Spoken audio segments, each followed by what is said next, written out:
independent in thought, and punk rock in life. It's The Chad Benson Show. And my name is Greg Knapp. I'm in for Chad on The Chad Benson Show. And, of course, you know how to get in. You can go to chadshow.com. You can dial up 844-DIG-CHAD, 844-DIG-CHAD. You can check out all of the social media, and all the links are right there at thechadshow.com, so you can be a part of it. Got some breaking news before we get into some of the other things that we're going to talk about today. You probably have heard now Scott Pruitt has resigned as the chief of the EPA. Trump put it out on Twitter. We've got his resignation letter. You kind of knew this was coming, didn't you? I mean, a lot of what the media has said about Scott Pruitt has been proven to be overblown, but a lot of what they've said about Scott Pruitt does not sound very good and look like he was in some trouble. He resigned just a little less than a week after the New York Times reported that the chief ethics official of the EPA had been pushing for some independent investigations into some of what Pruitt had been doing. Rental of a D.C. condominium from a lobbyist spouse, alleged use of staff to handle personnel matters. And he's facing now, I believe it's 14 federal inquiries into his spending and management practices. That's kind of a lot. So Trump said, yeah, I've taken his resignation. And EPA Deputy Administrator Andrew Wheeler taking over as acting administrator effective Monday. Here's what Pruitt put in his resignation letter. And part of this really goes to some of the things we're going to be talking about all day today. He said this: "It is extremely difficult for me to cease serving you in this role. First, because I count it as a blessing to be serving you in any capacity, but also because of the transformative work that is occurring. However, the unrelenting attacks on me personally and my family are unprecedented and have taken a sizable toll on all of us." Now, part of that's his fault. And for the stuff that he's done that's wrong, that's all on him. But for the stuff that's been reported that hasn't been true, and some of the stuff about when he was overseas, he stopped here and his people went and saw this tourist site and it was all charged. Same thing has been happening for the last several administrations, going back and back and back, because it was exactly what happened under the Obama administration when his EPA chief went to the exact same country. So it's interesting how it's a big, horrible, awful deal when Scott Pruitt did it, but it wasn't when Obama's EPA chief did it. So, there's some for everybody in there. But the point I want to get to is 2 points. One, hey, man, if you're going to abuse the system and you're going to do things that are unethical, you deserve to get canned. And you deserve the investigations to come your way. But the other part of this is, if we get to the point where, whatever you want to call it, the bureaucracy, the swamp, the unbelievable partisanship gets to the point that people who are trying to do the right thing and trying to just serve in an administration, regardless of whether it's right or left, are ending up having to spend tens to hundreds of thousands of dollars to defend themselves in investigations that are totally made up, then you're not going to have people wanting to get into government anymore. And I think we got to be careful not to do that on both sides of the aisle. So there's Scott Pruitt. Now, the other thing that's coming out, and some people are trying to say that President Trump now has made his decision on a Supreme Court nominee, and he's going to announce it Monday. The best I've been able to see through various reporting from lots of different reporters is that he's narrowed it down to two, that President Trump has narrowed it down to two people now, Raymond Ketledge and Brett Kavanaugh. Evidently, Amy Coney is out, according to these reporters. Now, who knows if they know what they're talking about. But evidently, it's down to two people now, and we will know Monday night at 9 p.m. Eastern when the announcement will be made. Monday, July 9 at 9 p.m. Eastern. And then the borking will begin from the left, and the right will have to do their best to defend and actually get a vote done and see how much the left can try to muck this up, because that's all they want to do.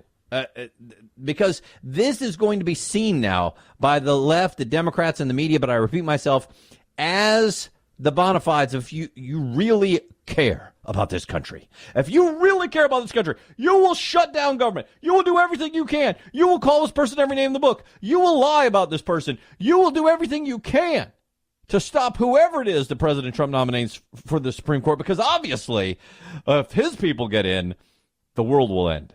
And I'm going to get into that big time next hour. So there's where we are on those two big ones. And I wanted to start today with this whole illegal immigration thing, because that's still swirling.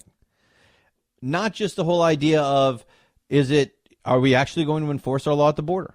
Everybody who comes across illegally will be prosecuted. Or are we going to do catch and release? And of course, we've learned a lot about the separation of families that has happened down there. We realized that, yes, the Obama administration did it too. His own DHS Secretary Jay Johnson admitted that on TV last Sunday, a week ago Sunday. And we learned that the Flores decision that came out of the courts said, hey, you can't hold children more than 20 days, even if they're with their family. You can't hold them more than 20 days. And so what led to the families being separated is to actually hold them.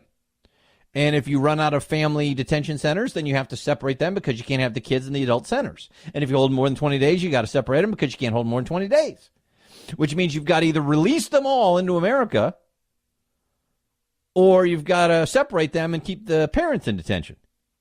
None of this sounds really good. So what's the answer? Well, according to the left and the Democrats and the media, but I repeat myself, it's get rid of ICE, get rid of the borders, get rid of any of our laws, because after all, how can you separate a family? So therefore, if you can get here with your whole family, you get to stay. Really?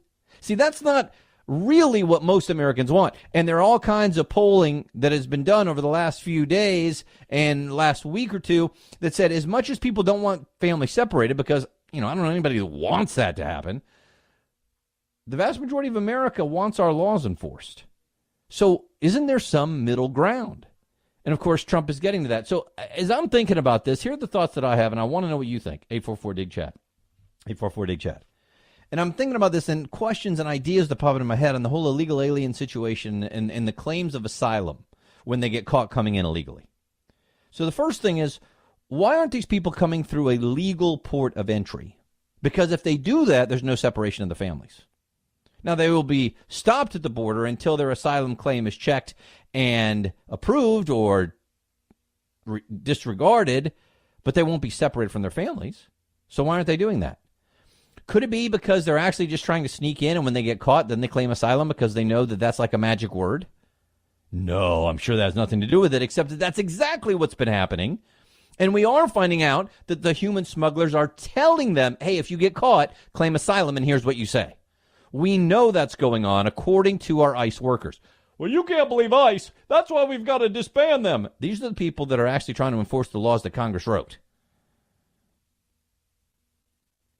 So why not and by the way, the international law on this really is when you're trying to claim asylum, you claim it in the first country you can. So if they're coming from Central America into Mexico and then into America, why aren't they claiming asylum in Mexico instead of traveling 1,500 miles to the United States? Especially if we're such a racist, awful, evil country. I mean, if we're so horrible, why do all these people want to come here? How's that explained? Well, it's better than where they were coming from. Oh, that brings me up to another point. Remember when President Trump got caught calling some of these countries bleep hole countries? Bleep hole countries. And everybody went, oh, how dare you call those countries bleep holes? Well, let me ask you something. If your country's not a bleep hole, why are you running from it? Why would you give up everything you know? All your friends, your language, your culture, your country, your city, your state, your street, your home. Why would you give up all your friends? Why would you give all that up if your country wasn't a bleep hole country? Well, because it's just that it's dangerous right there where they're living. It's a gang warfare area. Okay, so let's say you're in El Salvador or Nicaragua or Guatemala or Honduras. And let's say you're in a really bad part of that country. I mean, we all have bad parts of our country. America has bad parts of every big inner city. There are some bad parts. There are gangs, right? Everybody knows where the bad crime area is in your city, and you try and stay away from it. I get that. Okay.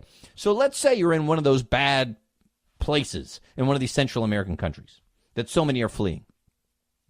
Are you telling me there's nowhere in your country that is not dangerous?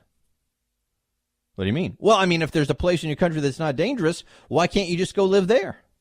I mean, instead of traveling 1,500 miles to go to a country that you've never been to before illegally and expecting that country to take care of you, if your country's not a bleep hole country, and then there should be a safe place there, and they should take care of you. After all, it's your country. Shouldn't your fellow countrymen take care of you? Why is that never explained or talked about? You can't have it both ways. You can't get mad at Trump and say they aren't bleep hole countries and then say, but it makes perfect sense why you'd want to flee. It's just a horrible, awful, evil place to live. Wouldn't that be the definition of a bleep hole country?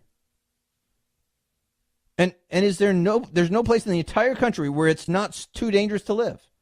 Then how are the other people who are still in that country living without dying every day? I mean, there are millions of people in Central America who seem to be getting along fine. So how is it that all these other people have to flee and come to the United States of America and have to get asylum instead of coming the legal way?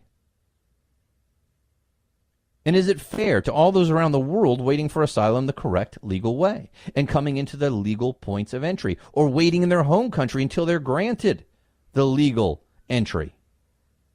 And for the people that are on the far left claiming that we just have to take everybody in, how do you think that's going to affect our country? Do you really think we can take everyone? And why do you think it's our responsibility to take care of people breaking our laws to come here? What about the children and families who are in danger here? What about the American citizens? What about the American economy, American jobs, American food, American housing, and American crime? What about that? Oh, we're just getting started on this because President Trump has tweeted out more stuff about getting the illegal aliens out of America's front lawn. We'll get to that. Want your thoughts on all of it as well. 844-DIG-CHAD gets you on board the program. 844-DIG-CHAD. My name is Greg Knapp. I'm in for Chad on the Chad Benson Show.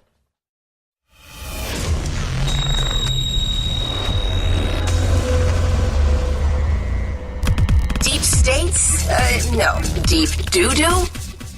Yeah. The Chad Benson Show. My name is Greg Knapp.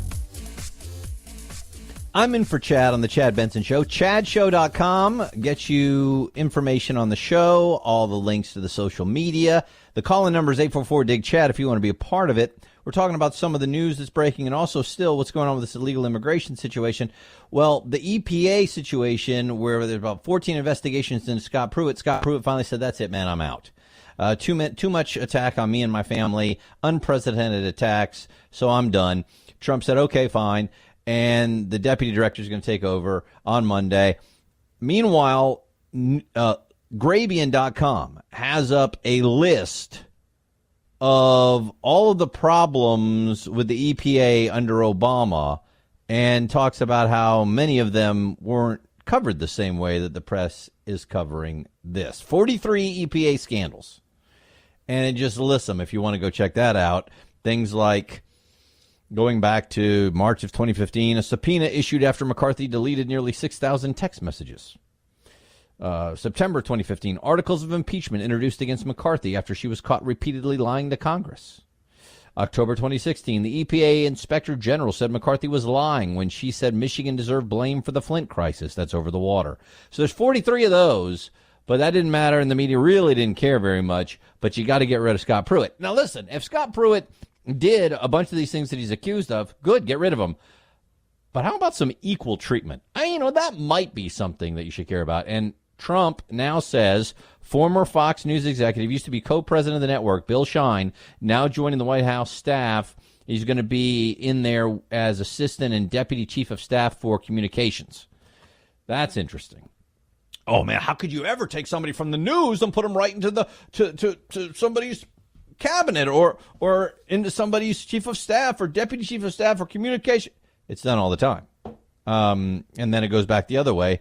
If you look at people like, I don't know, George Stephanopoulos. So it happens all the time, and there it goes again. What do you think of that? 844-DIG-CHAD. Okay, now the other part that we're getting at with the illegal immigration, we're talking about all the questions that pop up in my mind.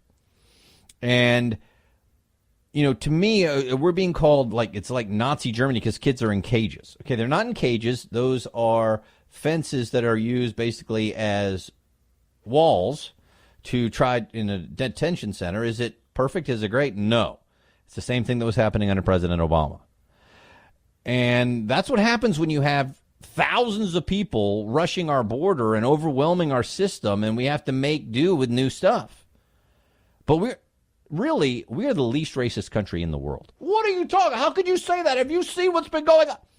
Show me a country that's not as racist as us, with all of the people from all of the different countries, ethnicities, and skin colors and religions and cultures that we have.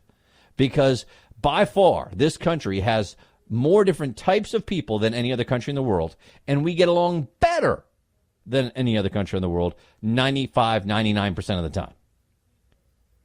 Is there still racism? Of course. And it doesn't go just one way either, by the way. But compared to what? And that's what is always left out. Compared to what? And if it's so racist, it's so awful, it's so evil, then why do tens of thousands of people keep coming across illegally? Millions. I mean, we let in between 1 and 2 million legally every year, right?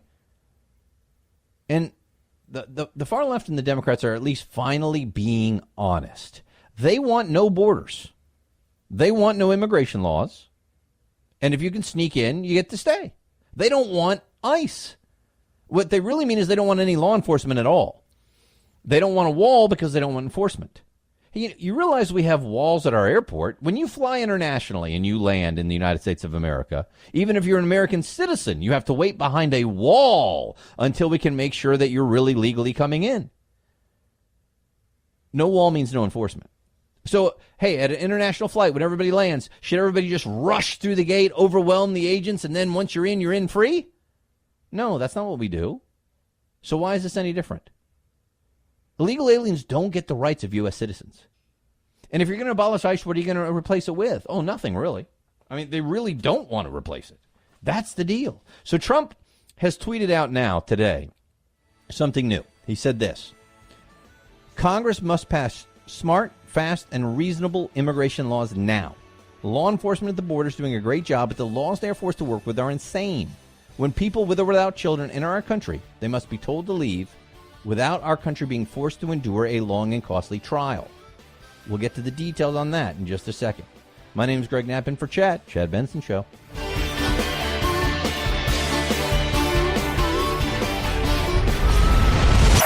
The Chad Benson Show.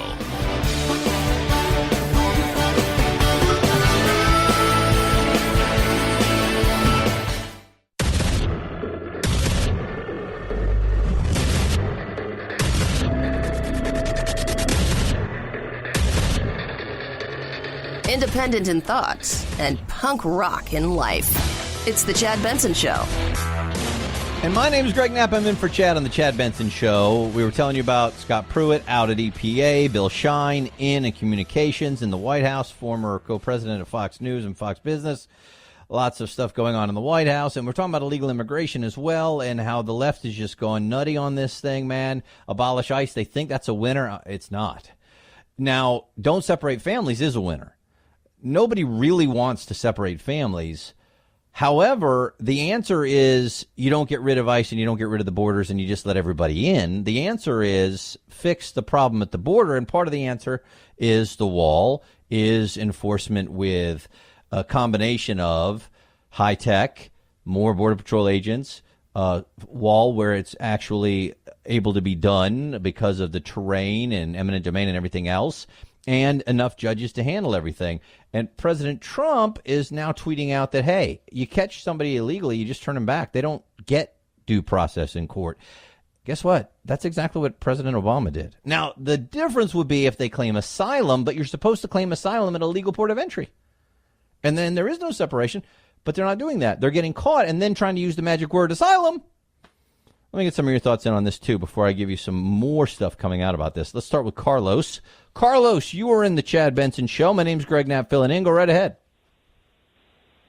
Hey, how you doing? Yeah, I've been here about 30 years, roughly. I'm from Mexico. And I think, I heard somebody, I think it was you, that said something very important. The countries of origin of all these people are the ones that are at fault. If they would take care of their own people, then we wouldn't have this problem. I was in the military for 4 years. I got my citizenship through the right process, and it takes a long time and a lot of money. Right. And I just don't see why all these people should just get a magical pass, you know? And Carlos, you know, the left will say, how dare you even think that way? You hate your own race. You know, I'm sure you've heard that crap. I get it all the time from my own people that I'm racist, that I'm white. I said, no, I have worked. I love this country. I learned the history of this country, the Amen, Constitution, brother. Everything, because it's a place where you get an opportunity, but you have to do the things the right way. And that's, I think, the part of the people don't understand. These people broke the law.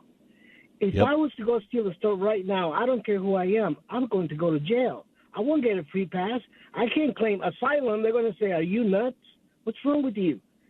Then, you know, and like you get Univision all day long, they're just talking about, Trump, how bad he is, how racist he is. You know, Carlos, you know, the new president of Mexico actually claimed that it is the right of the Mexican people to come into the United States of America and that he will do everything he can to protect that right. And I'm like, what?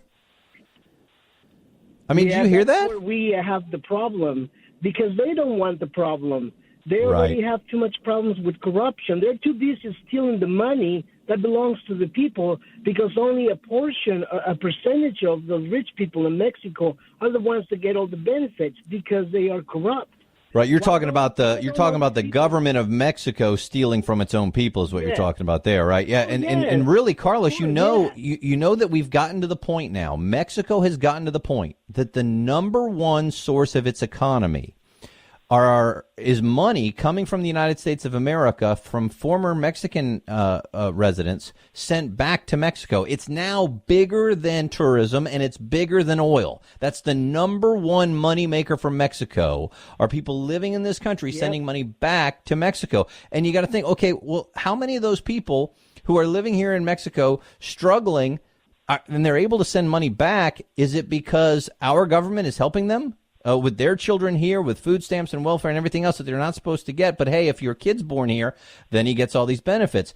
Other places don't even, you're not supposed to get benefits if you're not here legally, but you're also not supposed to ask if somebody's here legally. So there's so much of this that is not talked about because if you even bring it up, you're called a racist. You're a bigot.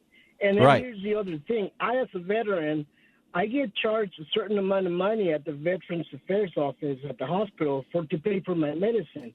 But all these people that are illegal or they just go and get free welfare or whatever, they don't get asked how much money they make, if they have any money. They just get it. And is it fair for people that are veterans here to be denied of services, basic services? Well, what you're getting to are all the questions that need to be asked and discussed. But once again, like you said, the second you start bringing that up, instead of actually debating it, you're just called names. If you bring up the fact that some people are in this country and they're here illegally and they're getting welfare, you're just told, no, you're just trying to scare people. But I know it's happened because I've seen it happen because I used to work in the mental health industry and I've seen it happen. And I've talked to people who do this who know that it's happening. But if you bring it up, you're just this horrible, awful person. We're going to get it. And Carlos, thanks for the call because there's so much more on this that I want to throw at you that's just been coming out in the last few days. That, again, if you talk about it, instead of talking about the actual issue, you're called all kinds of names like crimes. We'll get to that in just a second. But back to Trump's tweets this morning, okay? Said Congress must pass smart, fast, and reasonable immigration laws now. Law enforcement at the border is doing a great job, but the laws they are forced to work with are insane. When people with or without children enter our country, they must be told to leave without our country being forced to endure a long and costly trial. Tell the people out, and they must leave, just as they would if they were standing on your front lawn. Now, this is not the way I would do it, and I think this is what makes it so that Trump isn't persuading a lot of new people. He's just kind of keeping the people who already agree with him and firing them up. If you want to persuade and lead, I think you say it slightly differently than this. But he is telling the truth when he says hiring thousands of judges does not work and is not acceptable. Only country in the world that does this. Now, there's two separate things here. If he's talking about people who you catch coming into your country illegally, our law says we're allowed to turn them around right there without a court hearing and send them home.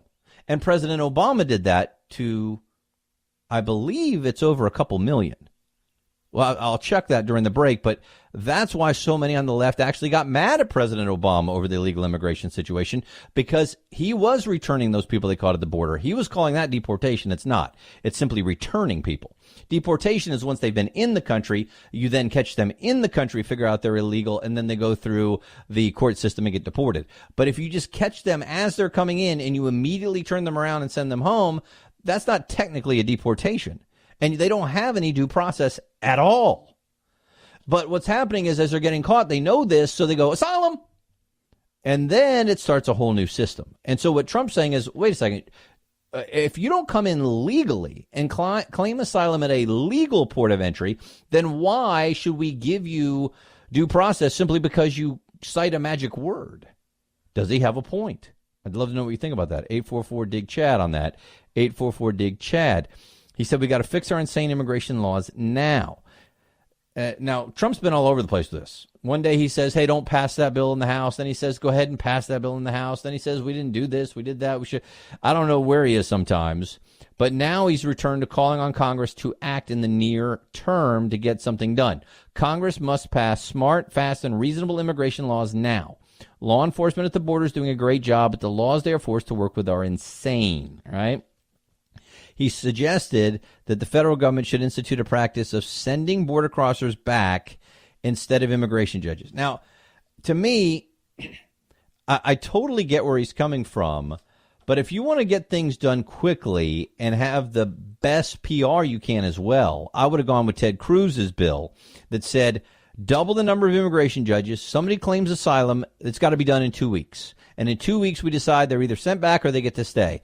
So that's 14 days, which means you're under the 20-day limit where you have to, release the children. You can keep all the families together for 14 days, and instantly they are told whether they get to stay or whether they get to go home. And if they're claiming asylum just because they get caught, they're all sent home.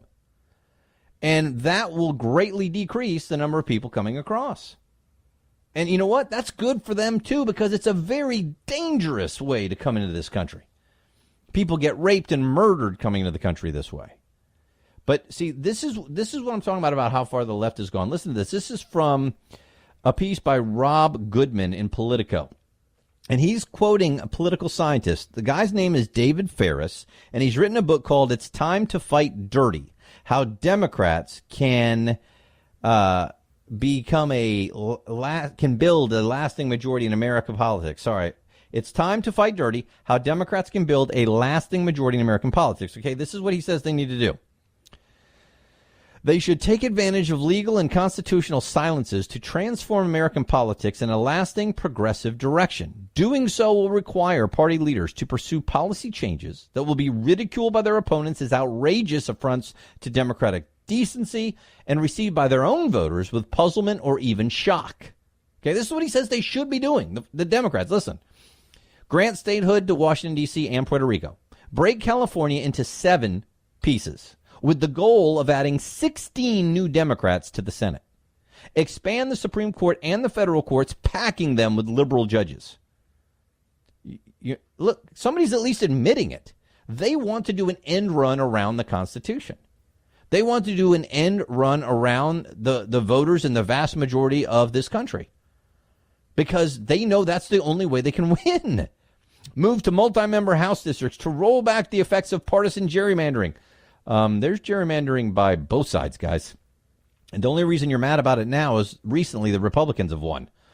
Pass a new Voting Rights Act, including nationwide automatic voter registration, so you don't even have to say you want to be voted anymore. Because they're hoping that the more people who vote, the more Democrats will vote, and especially the people who aren't educated. That's what they're hoping. That's what they're saying. An end to voter ID laws. So they want voter fraud. That's what they're saying. Grant citizenship to millions of undocumented immigrants. Creating a host of new Democrat-leaning voters. See, this guy, David Ferris, political scientist, is finally admitting everything we've known the far left and the Democrats and the media have wanted. They've been telling you that people like me and Chad and others have been lying to you about it. Now some of them are finally actually admitting it. Senator Dick Durbin calling ICE a bunch of incompetents. It goes on and on to what they're trying to do in undermining the rule of law. And now what we're finding out is just how badly you need ICE at the border. I've got a couple pieces here you got to hear. New information coming out from federal government data on how many crimes being committed by illegal aliens in this country. Unbelievable story coming out of Texas on crime and illegal immigration. And one coming out of Ohio. But remember, if you talk about that, you must be a racist. But isn't it the truth? No. That doesn't matter. Come on. And then I got to tell you about the hot dog eating contest for the 4th of July. This guy is crazy. All right, it's all coming up in just a minute. 844-DIG-CHAD, 844-DIG-CHAD. My name's Greg Knapp, in for Chad on The Chad Benson Show.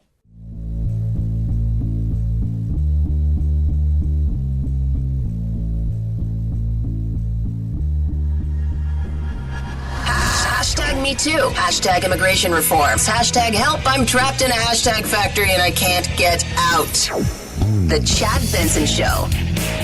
Hey, my name is Greg Knapp, in for Chad on The Chad Benson Show. Yesterday, 4th of July, you know what that means. Hot dogs. Hot dogs, Nathan's famous hot dog eating contest in New York City. And guess who won again? Joey Chestnut. 11 times in 12 years, Joey Chestnut has won. Now, if you ever watch this, don't watch it right after you've eaten because you're going to want to hurl. I mean, it's unbelievable what these people do. So he broke the world record yesterday. In 10 minutes, he ate 74 hot dogs. 74 hot dogs and the hot dog buns, okay, in 10 minutes. That's 11 more than the guy that came in second place.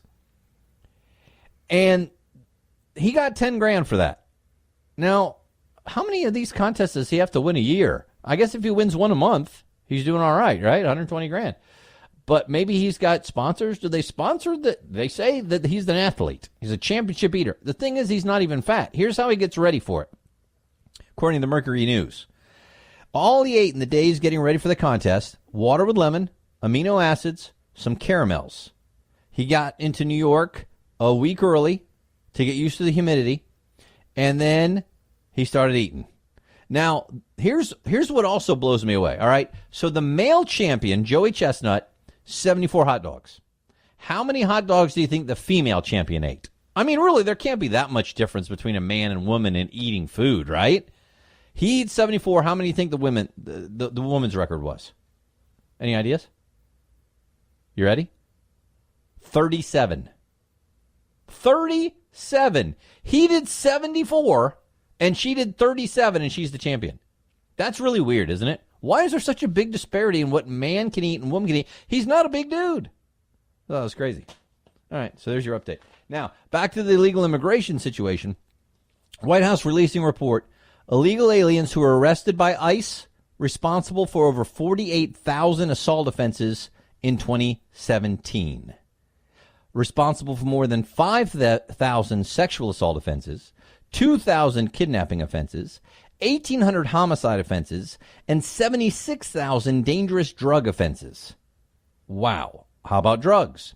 ICE seized nearly 980,000 pounds of drugs in 2017. How about that? Then you move on to what's going on in Texas. Texas Attorney General Ken Paxton has come out and said, Texas homicides by illegal aliens have surpassed 1,200. Wow. The Texas Department of Public Safety keeps a database on this. He said the narrative is, there's no crime associated with illegal immigration. It's just not true. He said we need to have border security. We can do it through a wall, a fence, technology, or increasing the amount of border agents. If we want to do it, we can do it. Then you go to a report that dozens of criminal illegal aliens shielded by New York City sanctuary policy are already being rearrested for crimes. According to ICE, 440 criminal aliens were released from New York jails between January and April, even though there were ICE detainers on them. And out of those 440, 40 have already reoffended and been rearrested. Wow. Wow. And then we get to what's going on right now in this country, in Ohio. ICE has joined a nationwide search for 3 men. It's from FoxNews.com. The men are accused of kidnapping and raping 2 teen girls in Ohio. 3 non-U.S. citizens who are using fake IDs, fraudulent IDs, which tends to suggest they're probably not supposed to be here. A 4th suspect was arrested and charged in the crime. So they're looking for David Ramos Contreras, Juan Garcia Rios Adiel, and Arnulfo Ramos. Why? Well, they're accused of raping these young girls that were staying in the same hotel they were staying at. The men were in the Bowling Green, Ohio area working as drywallers, one at Green Line Foods, reportedly staying in the motel where the girls and their mother was staying. But hey, you're not allowed to talk about that. If you do, what are you trying to say? All immigrants are criminals? No, just trying to say that some are, which is why we need to be careful about who comes in and need to make sure that people are coming in legally and that they're properly vetted and that they're coming in for the right reasons. Hey, guess what? Crime, that's something, a job that an American will do. My name is Greg Knapp. I'm in for Chad Benson. This is The Chad Benson Show. This is The Chad Benson Show.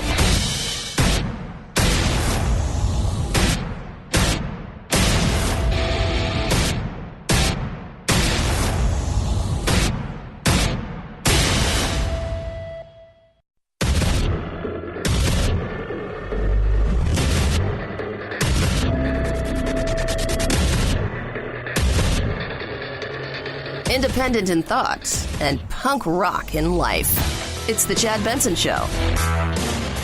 Hey, how you doing? My name is Greg Knapp. I'm in for Chad on The Chad Benson Show. You can jump in at chadshow.com.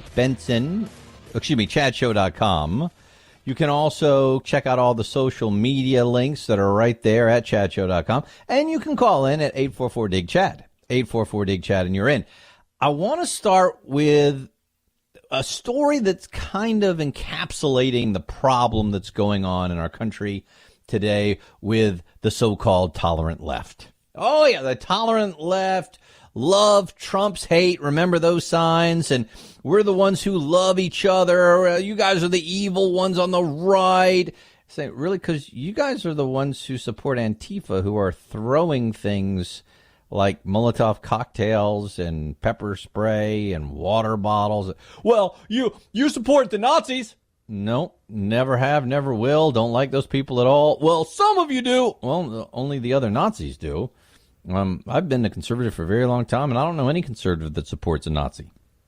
I don't know any conservative that supports a racist. Well, yes, you do, because Trump's a racist. It's time for you to admit that. Well, and then now we're going down a very long road of basically saying if you believe any type of conservative idea. I had a person tell me before, because I support tax cuts, I'm a racist. I mean, at that point, it's like, dude, I can't. What is the point of even talking with you? Okay, so here's a story that kind of goes right to that. Beyond the Sarah Huckabee Sanders being kicked out of a restaurant, okay? That's minor. I don't even worry. How about a 16-year-old simply wearing a hat? Yep, I'll take you to San Antonio. Hunter Richard, 16 years old. He's wearing a Make America Great Again hat. And he's with a couple of his teenage buddies. And a 30-year-old man snatches the hat off of his head, starts cussing him, and walks out with the hat. Now, we have the audio. We had to bleep out a lot of it from the guy snatching the hat, the tolerant lefty. But I wanted you to hear what happened. They caught this all on cell phone video. They're sitting at a Whataburger, and this is what happened. The president. You ain't supporting.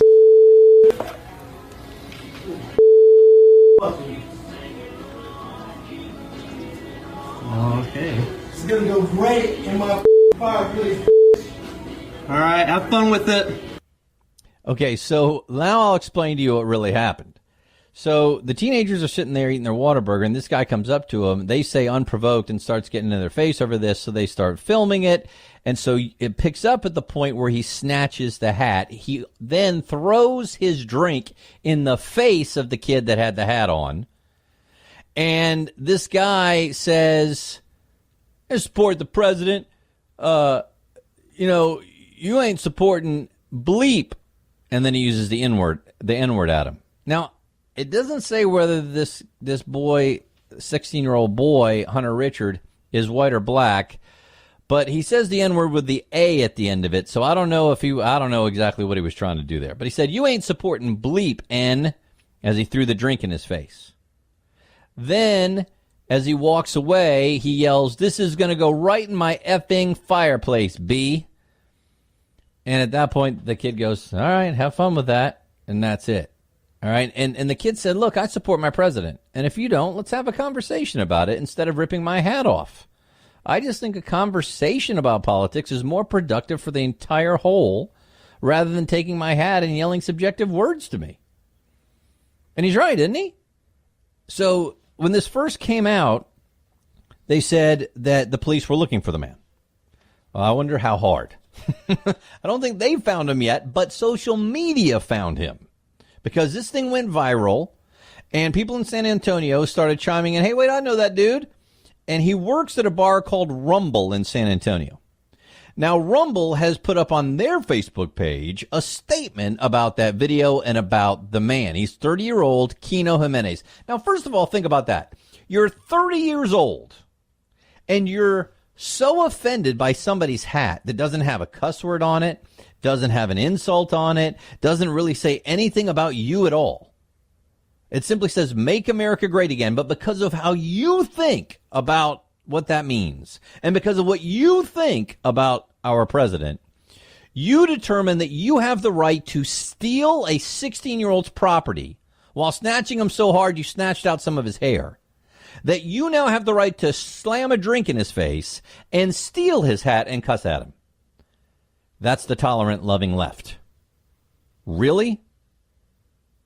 That's actually a crime.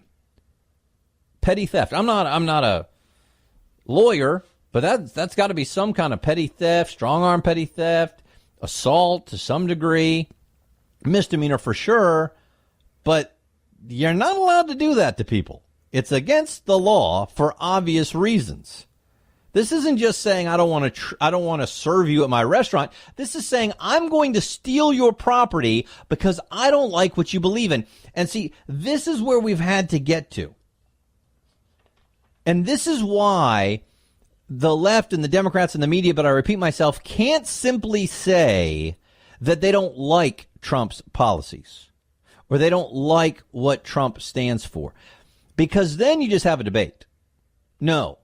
In order to try to stop President Trump, in order to try to have him removed from office or impeach him or to do a soft coup, which is what they absolutely would like to do from day one, you have to villainize the president. You have to dehumanize the president. And that's why you call him evil, a monster, not human. Some on the left have actually said he's not human. Now, remember when President Trump talked about the MS-13 gangbangers who rape and kill children, when he called them monsters, how dare he? But that's how they talk about President Trump. I'm not a huge President Trump supporter. I like some of his policies. I like most of his policies. I certainly would vote for him over Hillary Clinton, which I did. But I don't like a lot of how he tweets. I don't like a lot of his personal moral compass from what's happened in his life that I know of. I've got problems with President Trump, but I've had problems with every president. That doesn't mean that I have the right to start attacking people. But see, if you villainize someone, if you dehumanize them, if you start calling them Hitler, well, if he's Hitler, then I certainly have the right to snatch somebody's hat. Right? I mean, wouldn't you do that? And if he's a supporter of Hitler, then certainly I would do something to stop the supporters of Hitler, right? You can't just stand by and do nothing when Hitler is in power. You can't stand by and do nothing when the supporters of Hitler are walking the streets free. You've got to do something. Which is why they use the term resistance, stealing it from the French, who actually did resist the Nazis who were actively killing them, and trying to compare that to President Trump, who was legally and lawfully elected in the United States of America and is doing nothing remotely comparable to anything that Hitler did. It's just he's doing things they don't like. I mean, you could have said the same thing about Obama. So a 16-year-old gets his hat snatched, hair pulled, drink thrown on him, and cussed at by a 30-year-old. Because after all, this guy, this 16-year-old is supporting Hitler, and we can't allow that. Let's hear that one more time. This is what happened at the Whataburger. President. You ain't support. Okay. It's gonna go great in my fireplace. All right, have fun with it. Yeah, you're not supporting bleep, N. This is gonna look great in my fireplace, B. As he throws a drink in the kid's face. It says police, according to Fox 29 San Antonio, police are currently investigating the incident. I'm guessing probably not super hard. Maybe I'm wrong. Maybe they will actually do something about this. But see, Donald Trump Jr. doesn't quite get it. Here's what Donald Trump Jr. tweeted. This is disgusting and a disgrace. No one should feel unsafe supporting their president or the Make America Great Again agenda. Imagine someone doing this to an Obama supporter. And like I said, the liberals will say that's totally different because Obama was right and good and Trump is Hitler. See, that's part of the strategy. You can't just disagree with his policies. You can't just disagree with his tweets. You have to vilify the man. You have to dehumanize him so anything goes in destroying him and his supporters. Let me get Don in. Don, you were on the Chad Benson Show. My name's Greg Knapp filling in. Go right ahead. Yeah. The way I see it, it's really, if it happened on the left, if some right-wingers went in and took some kid's hat, and it was, like you're saying, an Obama supporter, it would be not just stealing a $15 ball cap with a logo on it, because the logo didn't say Bass Pro Shop. It had a political statement on it. So Right. It would be impeding on that guy's or girl's political views, and there would be constitutional attorneys and lawyers parachuting in to defend that kid. I mean, it is crazy, but because it is a Trump supporter, like you say, everything is on the table, and Right. they can legitimize to whatever degree of discourse that they want in order to make their point made, which is completely off the rails at this point. Which is why they've had to vilify and dehumanize Trump and his supporters, because it's the only way you can allow all this stuff. Because, hey, if you're as bad as Hitler, then anything goes. And by the way, one other thing, Don, if this had been reversed, the guy who stole the hat, Kino Jimenez, is Hispanic, and it sure looks like the kid who had the hat snatched from him is white. They would be calling it a race-motivated crime if it was this way against Obama. That's not going to be brought up here either. Now, I don't think it probably had anything to do with race, but my point is, and your point is, the enormous double standard on it. Thanks so much for getting in with it. You can get in at 844-DIG-CHAD, 844-DIG-CHAD. So this bar where the guy worked has put something on their Facebook page, and does he still have a job? We'll get to that in just a second. And it's not just some random dude in San Antonio talking and acting like this. Jennifer Rubin, the so-called conservative blogger for the Washington Post, wait till you hear what she is saying about it all as well. Coming up, my name is Greg Knapp in for Chad Benson on The Chad Benson Show.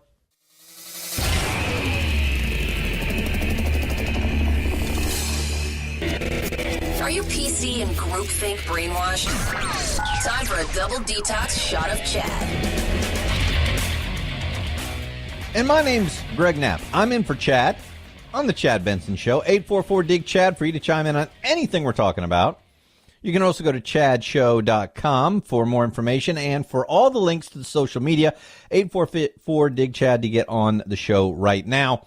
We're talking about the Make America Great Again hat, 16-year-old kid. He's in with his buddies at Whataburger, and this 30-year-old man gets into it with him, snatches the hat off of his head, cusses him out, throws a drink in his face, calls him the N-word, and the kid, I believe the kid's white, but 30-year-old Kino Jimenez is the guy who did this. Now, he was working part-time at the Rumble. It's a bar in San Antonio. Well, they put on their Facebook page that they didn't agree with their part-time bartender's behavior toward the 16-year-old, and they wrote this, in all caps, "This bar is a safe space for everyone." And then they got rid of the all caps and said, no matter your race, creed, ethnicity, sexual identity, and political stance, you are welcomed here. That's what I'd do if I ran a business. So they've fired him. They have fired him and said, you can't work here because you are not part of what we believe in the safe space. Oh, man, how dare they? Now, it's not just some 30-year-old guy ripping off the Make America Great Again hat in San Antonio. It's people who supposedly would know better. Jennifer Rubin. Now, she's advertised by the Washington Post as the conservative blogger. But she's all about telling Susan Collins and Lisa Murkowski, two Republican women, that they have to stop Trump's nominee to the Supreme Court or they're not really pro-choice women, and that they need million marchers in each of those states to go after these women. This is from the conservative blogger of the Washington Post. All right.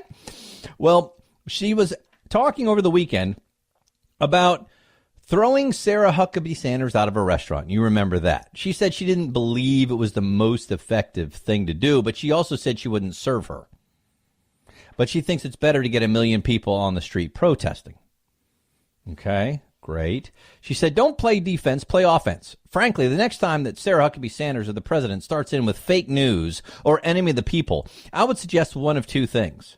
Either the entire press corps walk out of the briefing room.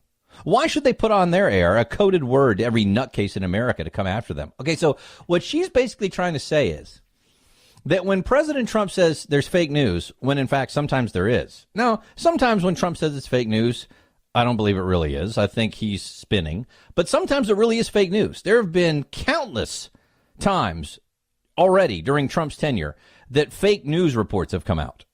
And they've been proven to be fake. Yeah, but Trump lies too. That's true. And Trump has not told the truth all the time either. They're both having problems with the truth. But what she's basically saying is when Trump calls out fake news, he's trying to incite you to violence against the media. When he says, hey, the media's the enemy of the people, aha, he wants you to go kill the media. Okay, but wait a second. If you're going to say that, then that means every time somebody in the press calls President Trump a racist or hate-filled or xenophobic or an enemy to democracy, or they relate him to Hitler and Auschwitz and the Holocaust, then aren't they inciting violence to the president? I mean, you can't have it just one way, can you? All right, so she says all that.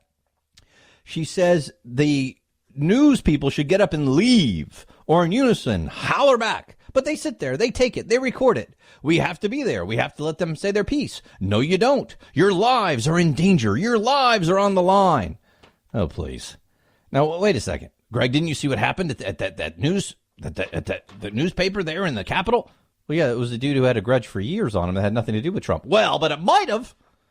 Well, you could say the same thing about Scalise, who got shot by that crazy Bernie Sanders supporter. So does that mean everything Bernie Sanders says is what incited that? Again, you can't have it just one way. So after she says all of that, right, about how horrible it is to say this stuff, by the way, that means that Sarah Huckabee Sanders and the president don't have the same free speech rights that she claims to have as an American citizen. She then says this about what should be done to people like Sarah Huckabee Sanders. Go ahead. But we're not going to let these people go through life unscathed. Sarah Huckabee has no right to live a life of no fuss, no muss after lying to the press, after inciting against the press. These people should be made uncomfortable, and I think that's a life sentence, frankly. Wow. We'll talk more about that in just a minute. My name's Greg Knapp. I'm in for Chad Benson. The Chad Benson Show.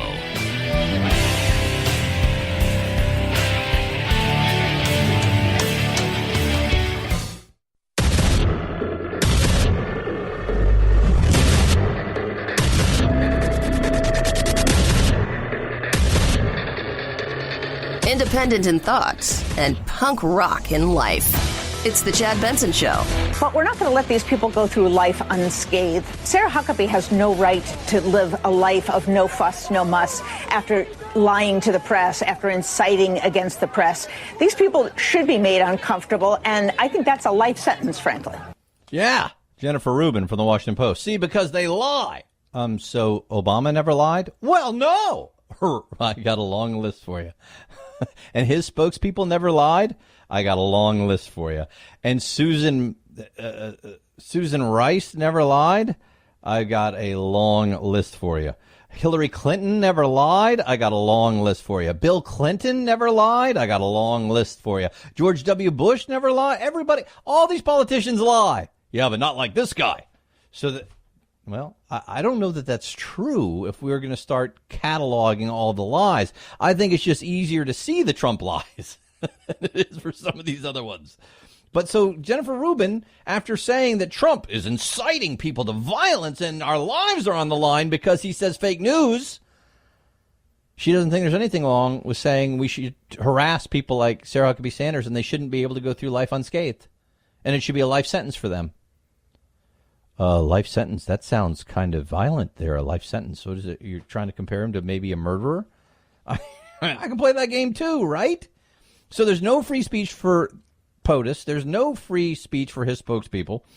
And if they say something that the media doesn't like, then they're inciting violence. But the media can say anything they want to about the president, and they're just doing their job. I mean, look what Jeffrey Toobin did over at CNN, writing in The New Yorker. CNN legal analyst Jeffrey Toobin. Here's what he says will happen with the next Supreme Court justice from Trump going in.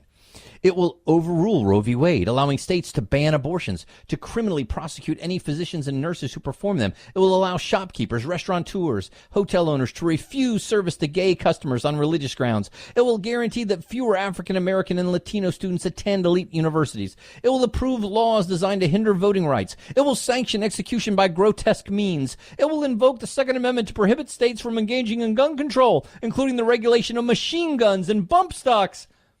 It will be chaos, cats and dogs living together. All right, stop. And David French over at National Review did a good job just knocking each one of these out of the park, except for the first one. He said, hey, Roe v. Wade could be overturned. I highly doubt it. I disagree with David French. The whole precedent set by the Supreme Court and what's been happening, they're not going to totally overturn Roe v. Wade. What might happen, though, is they may allow more restrictions on abortion than they have in the past. But they're not going to overturn the whole thing. The ruling, even liberals realize that the logic behind the ruling of Roe v. Wade is totally wrong and that it really should have been left to the states. But that's not going to happen now. It's too late. But let's look at some of these other ones. Shopkeepers, restaurateurs, hotel owners refuse service to gay customers on religious grounds. No, the whole thing about the cake was that baker who refused to bake the cake for a gay wedding served gay customers all the time. So did the florist who said I couldn't arrange flowers for the gay wedding. The guy who wanted that wedding was one of her friends who she had arranged flowers for many, many times. It's about saying I'm not going to put my artistic work into an event that I disagree with based on my religion. Totally different, but they don't care. Well, it will guarantee fewer African American and Latino students attend elite universities with the Trump SCOTUS pick. So what you're saying is, if affirmative action ends, fewer minorities will attend elite universities? Well, at least African Americans and Latinos? Based on what? That doesn't necessarily mean that's true. Are you saying that's the only way they can get in is affirmative action? Why? Are you saying now elite universities are purposefully discriminating against African Americans and Latino applicants? Where's the evidence for that? In fact, what Harvard's facing right now is that they actually are actively trying to keep Asian Americans out because they're overrepresented, because they're earning their way in a larger degree than they are in the general population. Well, too bad. They earn their way in. No, we can't have that. And then when we talk about hindering voting rights, what he's really talking about is simple voter ID laws, which, by the way, 9 of the 11 states that have put them through saw an increase in voter turnout, not a decrease. And on we go. But see, the reason I bring this up, what Jeffrey Toobin is doing here, is it's exactly what I was talking about a minute ago. You can't say it's just that you disagree with Trump's philosophy that judges should simply rule on the Constitution and the rule of law and not make law from the bench. No, we can't have a debate about that. That the liberals think the Constitution is a living, breathing document and it changes based on how people feel, which is total nonsense. If you actually read the founding documents of this nation, that's not what it's supposed to be about. It's supposed to be ruling on the Constitution as it was written at the time. And if you don't like it, you change the Constitution, which we have done many, many times. They don't want to talk about that. So instead, what they've got to do is tell you the world is going to end if you allow one more judge who actually believes in the Constitution on the bench. This is what I'm talking about. It's why you have a 30-year-old snatch a Make America Great Again hat off a 16-year-old, throw a drink in his face, and cuss him out. Democrats say our most fundamental values are under attack on the 4th of July because of President Trump. We got Democrats a record low saying they're extremely proud to be Americans. And it's because they're telling you that this president is Hitler. Are you buying it? 844-DIG-CHAD gets you in. 844-DIG-CHAD. Change of pace for you here. I'll still take your calls on that, but I want to throw this story at you. Two stories that go right to what Toobin was saying about the Second Amendment. They're going to make it so you can't even regulate machine guns and bump stocks. No, there's nothing in any recent Supreme Court decision, including the writings by the constructionist justices on the bench, that say that they're going to allow anybody to just grab a machine gun. That's been decades that you have had to have very strict regulations to have a machine gun, mainly dealers and certain collectors. And bump stocks have nothing to do with any kind of Second Amendment thing that I have seen. Even the NRA is saying they've got no problem with some regulation on that. But how about the idea of you being able to defend yourself? Case in point, number one, Dallas.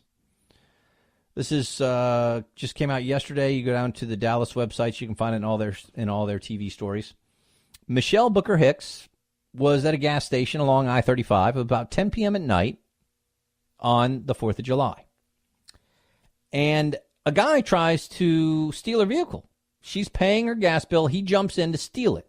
Well, she's got her 2-year-old and 4-year-old son in the back seat. So she jumps in the back seat and says, "Get out of my car." She said he wouldn't get out of the car. And he turned around and he looked at me. So I reached over the armrest, opened my glove compartment, grabbed my gun, and fired at him once. It hit him in the face while he was trying to drive away. He crashed the vehicle into the fence. She said, "I'm not a killer, but I do believe in defending what's mine." I hope that woke him up. So the man was arrested, taken to the hospital for treatment. He's going to face charges of kidnapping and the unauthorized use of a motor vehicle or carjacking. The mother and the kids were not injured. That's why we believe in the Second Amendment. Well, one of the reasons. One is self-defense, an inalienable right endowed upon us by our Creator, by the way. And the other is to protect ourselves from our own tyrannical government if that ever happens again. So then I take you to case in point number 2, Virginia. This happened a few days ago. Virginian woman noticed that somebody was trying to break into her house. The man was struggling with her glass door, and she yelled at him, "I have a gun. Stop it. I have a gun." She warned him several times, but the man didn't stop. He broke the glass door, and with that, the mom opened fire and hit him in the neck. He was taken to the hospital, and what they found now is that this guy came all the way from New Zealand because he'd been talking with this woman's daughter, this woman's 14-year-old daughter, online. And he was trying to get in to see her. And by the way, he had bought a knife and duct tape when he got to the United States and had those with him as he was trying to break into this woman's house. The county sheriff said, "All I can say is the manner in which he attempted to enter the home in the face of a firearm pointed at him and the implements we recovered from him, the only inference is he had very bad intent." You think? That's why. If that mom hadn't had that gun, who knows what would have happened? If the other mom hadn't had a gun, who knows what would have happened? But we're told we don't have the right to defend ourselves because obviously, it's just a bunch of crazy people who want guns. That's all this is really about. You guys, and before you know it, everybody's going to be running around with machine guns. It's going to be like a shootout in Dodge City. except that every time we've allowed people who are law-abiding to carry concealed weapons, every single state that's allowed that, there's been a decrease in gun violence and gun homicides. Every single time. But, I'm sure this time it'll be different. This time is when it's going to be different. Hey, Jeffrey Toobin was talking about that whole Supreme Court thing, right? And we now know, according to recent reports, that President Trump has gotten it down to 2 people. And he's going to announce July 9th at 9 p.m. who he is going to pick to be the next Supreme Court justice. And the borking will begin. Bork, bork, bork, bork, bork. Yes, it will. And it will be bad. And they will go nutso on him.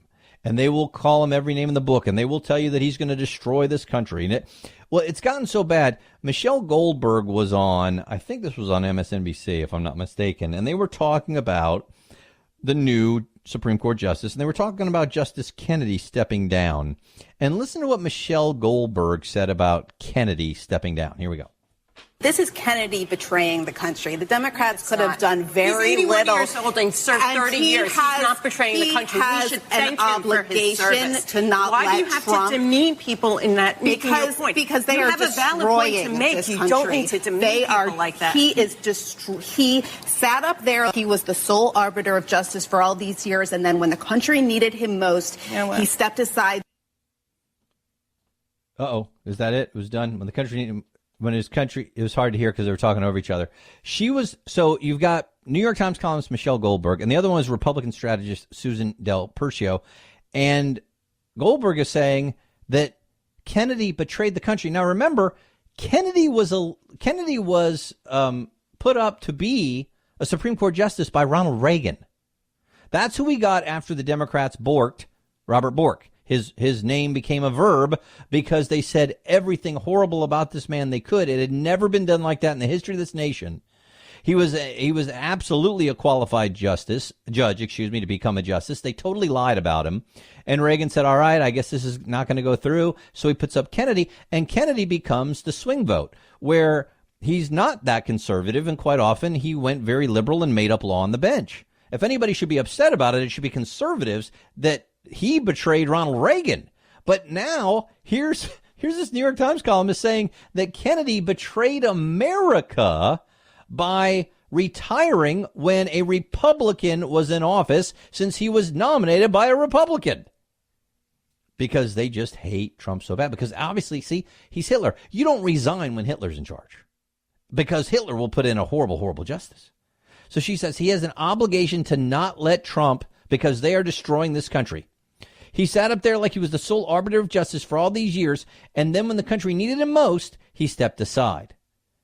And see, for me, I would say, no, Kennedy did exactly right. He waited for a Republican to be in office so that he could step aside and allow another Republican to replace the justice.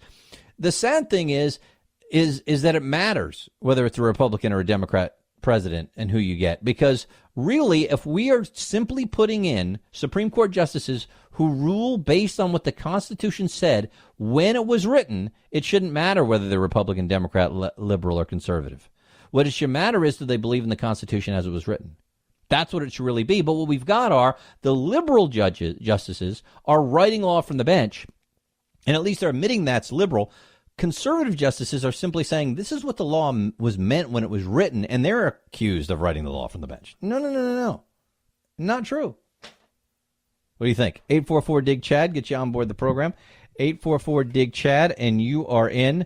Wait till you hear what they're suggesting the tourists in Russia for the World Cup do now. I'll get that to you in just a minute. My name's Greg Knapp, in for Chad Benson on The Chad Benson Show.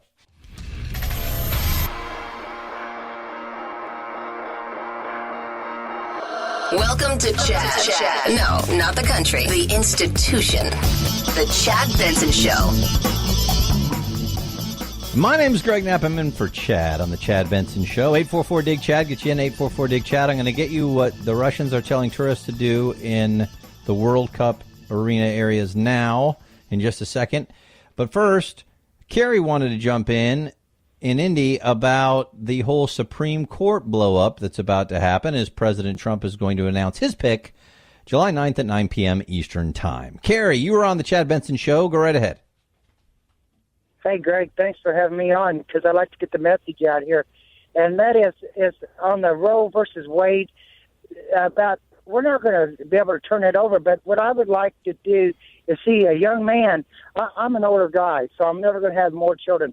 But I'd like to see a young man step up and before that woman has an abortion, I would like for him to say, well, I would like the child. And I want them to put that before the court, the rights of the man to have the child instead of having it aborted. And I think that would be a great challenge for our Supreme Court to rule on, that a man has the right to that child just as much as that woman does.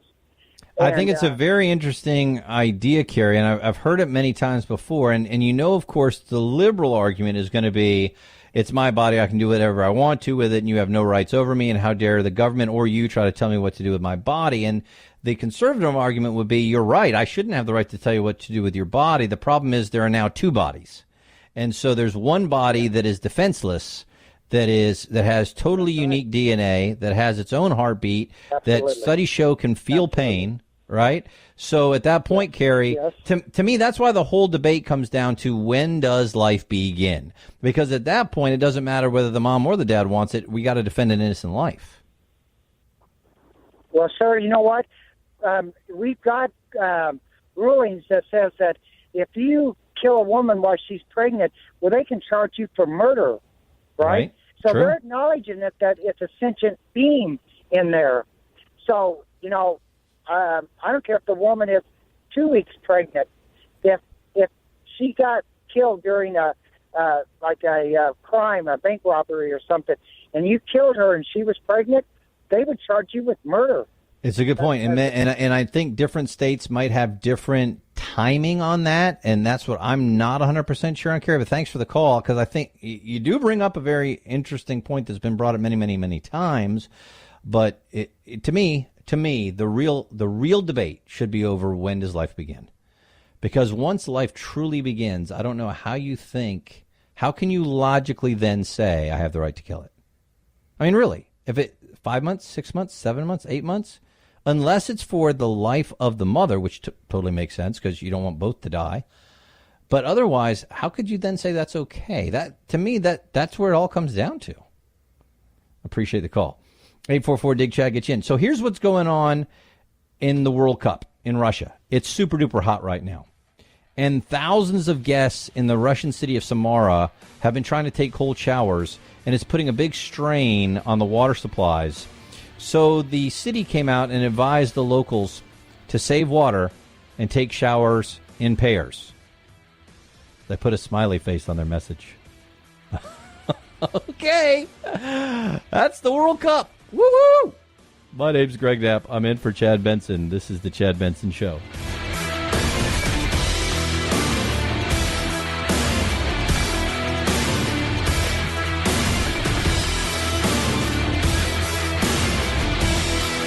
This is the Chad Benson Show.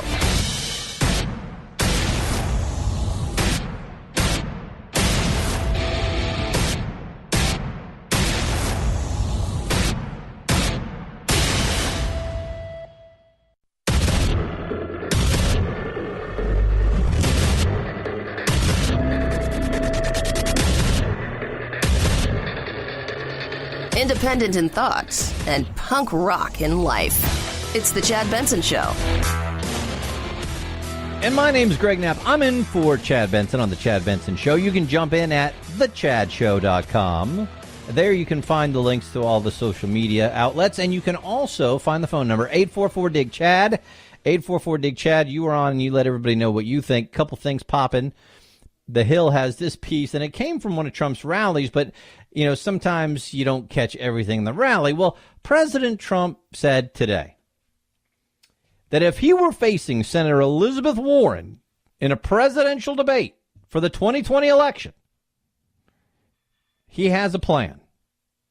Quote, let's say I'm debating Pocahontas. You know, that's his nickname for Elizabeth Warren. How dare you owe an apology for that? He said he would not apologize to Elizabeth Warren, but he did say, Pocahontas, I apologize to you. To the fake Pocahontas, I won't. He just wants to stir the pot. All right, so he says, let's say I'm debating Pocahontas. I'll do this. He was at a campaign rally in Great Falls, Montana. I promise you I'll do this. You know those little kits they sell on television for $2? Learn Your Heritage? I'm going to get one of those little kits. And in the middle of the debate, when she proclaims she's of Indian heritage, because her mother said she has high cheekbones, that's her only evidence, we will take that little kit. We have to do it gently because we're in the Me Too generation. We have to be very gentle. We will be very gently take that kit and we will slowly toss it, hoping it doesn't hit her and injure her arm, even though it only weighs probably 2 ounces. And we will say, I will give you $1 million paid for by Trump to your favorite charity if you take the test and it shows you're an Indian. And we'll see what she does. I have a feeling she will say no, but we will hold it for the debates.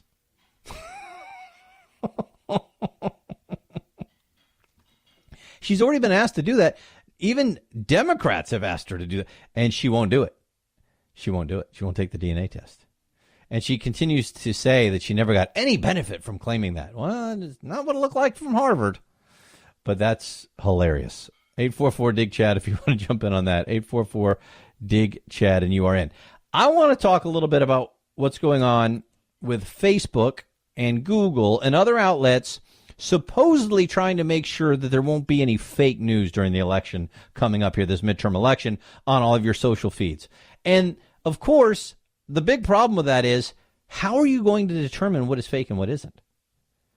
Humans can figure that out fairly easily, but the problem is they're going to set up algorithms to do this, because when you're talking about hundreds of millions of posts every day, how in the world can humans go through all those and figure out what's real and what's... You can't.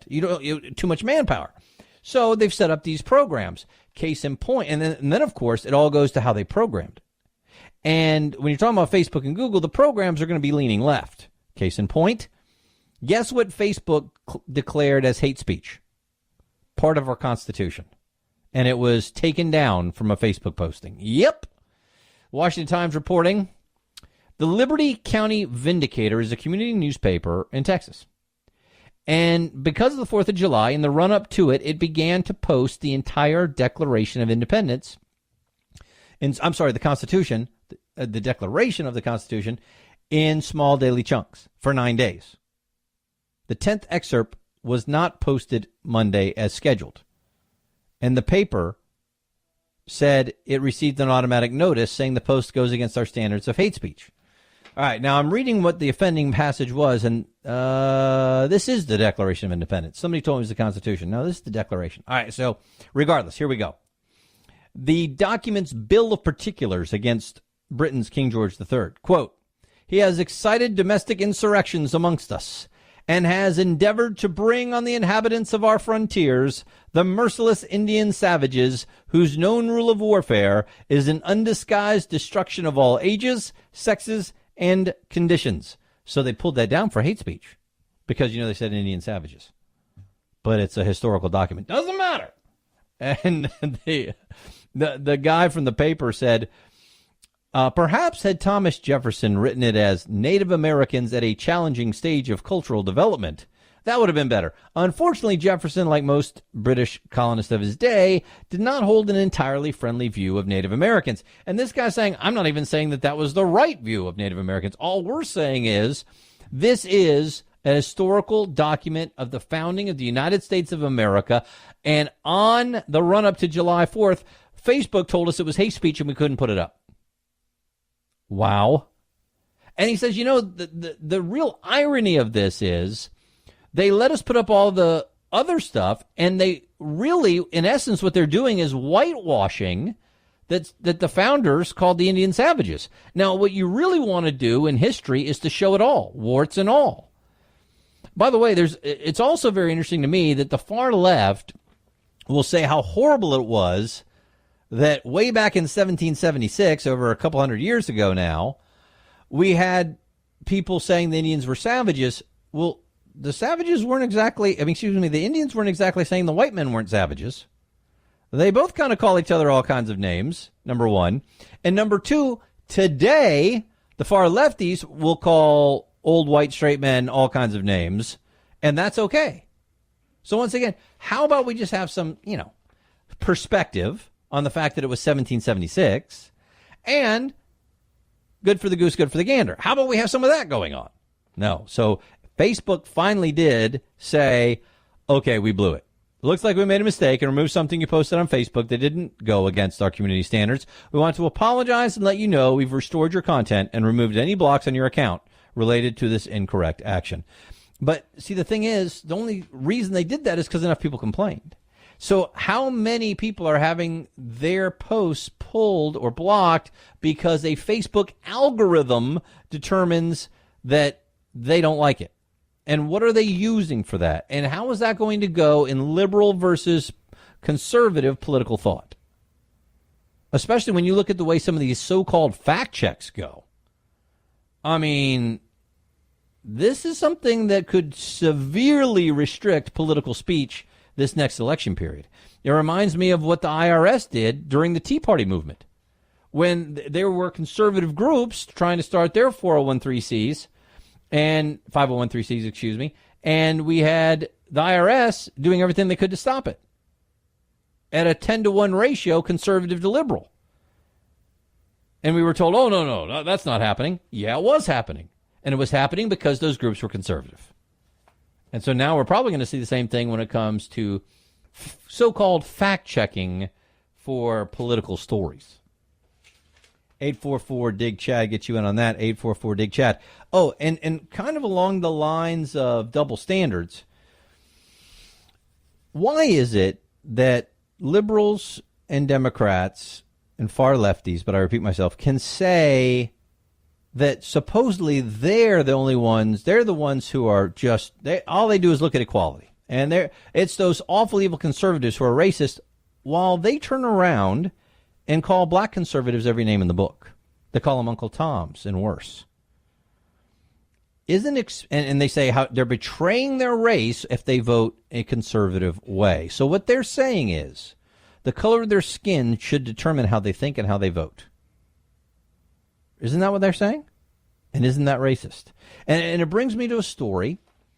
Red State pulled up. A woman who posts with writes for Huffington Post, Kimberly Johnson, she put up a tweet.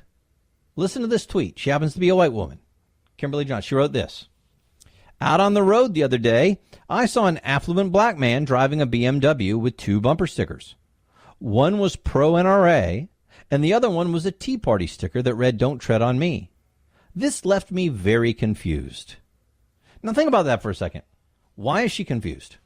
All she knows is a black man driving a BMW, likes the NRA, and wants people to leave him alone. Don't tread on me. That's all she knows, and she's confused by it. Why?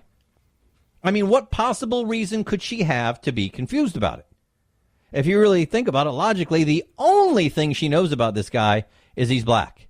And because of that, well, and she knows he's rich enough to own a BMW. So she knows he's a rich black guy. And because of that, she's confused that he doesn't think the way she thinks he ought to think. That he doesn't seem to have the same political beliefs that she thinks he should have. Doesn't that sound kind of racist to you? And what makes it even crazier, even more ironic, is this woman had tweeted out earlier about the Me Too movement. Stop explaining how women should behave or feel. So here she is telling you, if you're a man, don't tell me how to think or feel. And she's telling a black man how to think and feel. She couldn't see the irony in it. As people started smacking her on Twitter, she finally responded by taking it down and saying this. Okay, I deleted a tweet that questioned why African Americans would support the Tea Party, and people saw that as racist. Gee, I can't imagine why. I do not see the GOP working in the best interest of people of color or women. Well, that's your opinion. This man obviously does. She said, I never said anyone should vote any particular way. I said it confused me. Right. And the only reason you could be confused is that you don't think any black person could possibly agree with the idea of smaller government, more limited government, more individual freedom, less taxation, less regulation. You can't see how that could possibly interest somebody who has black skin color. That is the definition of racist. 844-DIG-CHAD gets you on board the program. 844-DIG-CHAD. Oh, and by the way, Candace Owens happens to be a black conservative. She was on MSNBC, and she said she thinks a big movement is happening before this next election. We'll let you hear that one in just a second. My name's Greg Knapp, in for Chad Benson on The Chad Benson Show.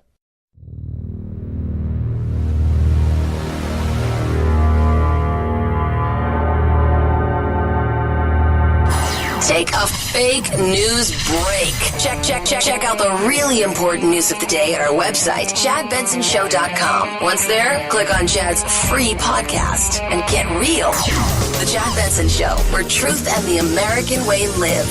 Print free. My name is Greg Knapp. I'm in for Chad on the Chad Benson Show. You can jump in as well, 844-DIG-CHAD. 844-DIG-CHAD or thechadshow.com. And we were talking about the idea, unfortunately, that if, according to far lefties, liberals, Democrats, and many in the media, but I repeat myself, they'll say, hey, if you are black and you vote conservative, then you are betraying your race. Some of them will say it outright. Some of them will hint about it. And basically call them Uncle Toms, call them all kinds of names. You see it happen all the time on TV. Isn't that racist? To claim that somebody should think the way you think and vote the way you vote simply because of their skin color, isn't that racist? And conservative activist Candace Owens went on TV with MSNBC's Craig Melvin. Now, she is a conservative. She is communications director for Turning Point USA, a conservative organization. And she happens to be black. And she says she thinks there's a shift coming in the voting habits of a group that for too long has been called a unified monolithic voting bloc and taken for granted simply because of their skin color. Here's Candace Owens. So politically irrelevant because if you consistently vote for just one party, then you're not going to see people competing for your votes. And that's what we have seen happen. So I feel that on the Republican side, they weren't doing anything because they saw it as a monolith and they weren't trying to win over black voters. And on the Democratic side, they were able to present us with a bunch of broken promises, if you will. We are seeing a huge difference, a huge shift, a bunch of black people popping up on YouTube and on social media and hashtags saying that they are walking away from the Democratic Party. It's something that hasn't gotten much airtime on liberal networks, and it should because it's very real. And you can see that just by some of the polls that have been done that show that black people are starting to support Donald Trump. And that would be a huge shift in terms of 90% of people who were black in the last few presidential elections have voted for the Democrat. Why? And, well, there's a lot of pressure for them to do that, and there's a lot of misinformation out there to do that. But when you really stop and think about it, it shouldn't matter what your skin color is. It should matter what your political beliefs are based on probably your experience and hopefully, logical thought, but unfortunately for many, just emotions. But what she's saying is, hey, look, you shouldn't just take somebody's vote for granted because of the color of their skin. And some people are saying, wait a second, I've been voting this way all my life, and it doesn't seem to do very much. Hey, wait a second. In the neighborhoods that are predominantly black, they're run predominantly by Democrats, and nothing seems to be getting better. And unfortunately, it seems like a lot of people are telling us because of our skin color, we have to vote for them because only the government can save us. And I'm thinking, wait a second, why can't I take care of myself? Maybe it's time to do something different. So Craig Melvin kicks in there and he says, are you asserting that all of a sudden there are millions of new black Donald Trump supporters that we didn't know anything about before? And here's her answer. They weren't Trump supporters to begin with, but we're seeing a shift, a major shift happen, and black supporters are leaving the left and going over to the right. You need but pay attention to the underground movement. And look, you are correct to say that just because a poll says something, it isn't right. The polls told us that Hillary Clinton was going to win, and she didn't, right? But I wasn't fooled by the polls. I thought that Hillary Clinton was going to lose. In the same way that I am also saying that I believe that black voters are going to exit the left completely by 2020. Well, they're not going to exit completely, but she may be on to something that it's not going to be that monolithic vote anymore. Black unemployment is at a record low. with President Trump in the White House. That matters to some people who happen to have black skin. I hate to lump people in, oh, the blacks are going to vote this way, the whites are going to vote this way, the Hispanics are going to vote this way, the Asians are going to vote this way. That, to me, sounds totally racist. I want to look at everybody individually and treat everybody individually.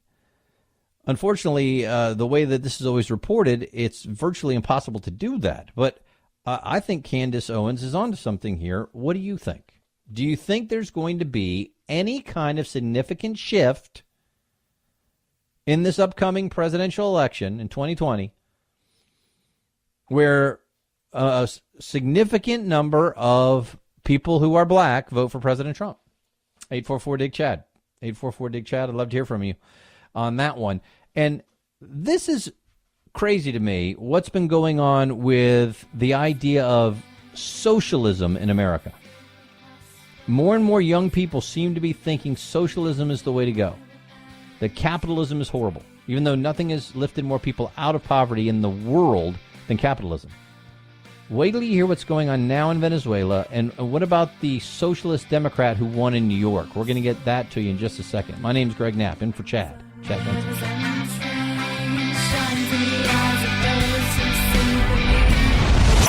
The Chad Benson Show. Shines in the eyes of those who see beneath.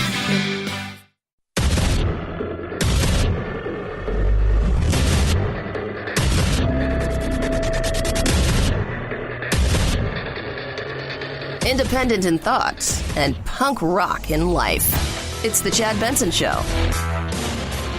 And my name is Greg Knapp, in for Chad on the Chad Benson Show. You can jump in at 844-DIG-CHAD, 844-DIG-CHAD, or The Chad Show. Some good news today. The Dow ending up 181. Tech, healthcare lead the gains for the stocks. We've got good job numbers. I saw this kind of... I go back and forth on this little story. The report from ADP and Moody's. Private payrolls missing expectations. Companies can't find enough people to hire. You think, well, that's a pretty good problem to have, right? So many people that they need for jobs, we just can't find enough to hire. Well, I say that's a problem, right? Well, I got a question, though. Is it that you can't find enough people to hire, or is it that you're not paying enough? Because I have a feeling if you increase the salary, you'd get more people. Well, but we can only pay so much. I understand that because you got to make a profit.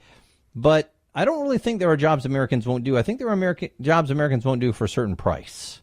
And people have to actually make a living. So that's how supply and demand gets met. Not by saying, well, therefore, we're going to bring in cheap labor. No, maybe not. Speaking of economics, let's go to Venezuela, because this ties in to the Democrats' move to the left into socialism, Bernie Sanders and all of his followers. Because you go to Venezuela, socialist nation, and it is in shambles. And every nation that has gone down the socialist line eventually ends up the same way. As Margaret Thatcher said, the problem with socialism is you eventually run out of other people's money. And it's happened time and time again. Well, if it was just because we didn't have the right people doing it. No, I don't care who you have doing it. It won't work. Socialism and communism, it just won't work. Whether you're allowing it to still be privately owned, but the government is basically telling you how to run it, or whether the government just seizes all control of everything and actually owns everything outright, no matter how far you go down that line, you're going to end up with the same outcome. And that is shortages and misery. But hey, you won't have income inequality anymore. You won't have the really rich and the really poor. Everybody will be really poor. So hey, we got rid of that. That's a good... Venezuela. This is from Reuters. Under the midday sun, dozens of fishermen wait to sell their day's catch by a lagoon in the town of Rio Chico. But they aren't expecting cash in return. Instead, they're swapping mullets and snappers for packages of flour, rice, and cooking oil. Wait, why aren't they, exchanging money? Well, because hyperinflation has fit in Venezuela. You know what I saw yesterday? Venezuela now has 43,000% inflation. Not 43%. Not 430%. 43,000% inflation. This is Weimar Republic wheelbarrowfuls of money hyperinflation. What people tease about in America is why you have to have your fallout shelter and your gold. This is happening right now in Venezuela. People are starving to death in Venezuela. You want to lose weight, move to Venezuela. The average adult in Venezuela last year lost 25 pounds, and not on purpose. That's the way to lose. It's the Venezuelan diet. For $9.99, I'll send you down to Venezuela for a year. You will lose 25 pounds or more. It's not funny. People are literally starving to death. You realize that between 2015 and 2017, 3% of the population of Venezuela fled the country. 3% of the entire country said, we've got to get out of here. Now, if this was happening in a capitalist nation, what would the world be saying? See, that's how bad capitalism is. Look, capitalism doesn't care about its own people. Look, capitalism is letting these people die. Look, capitalism is starving people to death. But it's happening in a socialist nation, and all the liberals are saying, well, they're just not running it right.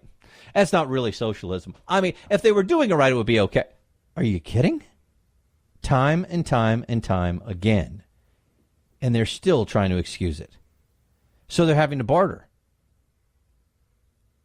Mildy Lovera, 30, said there is no cash here, only barter. Payment for even the cheapest goods and services would require unwieldy piles of banknotes, and there aren't enough in circulation.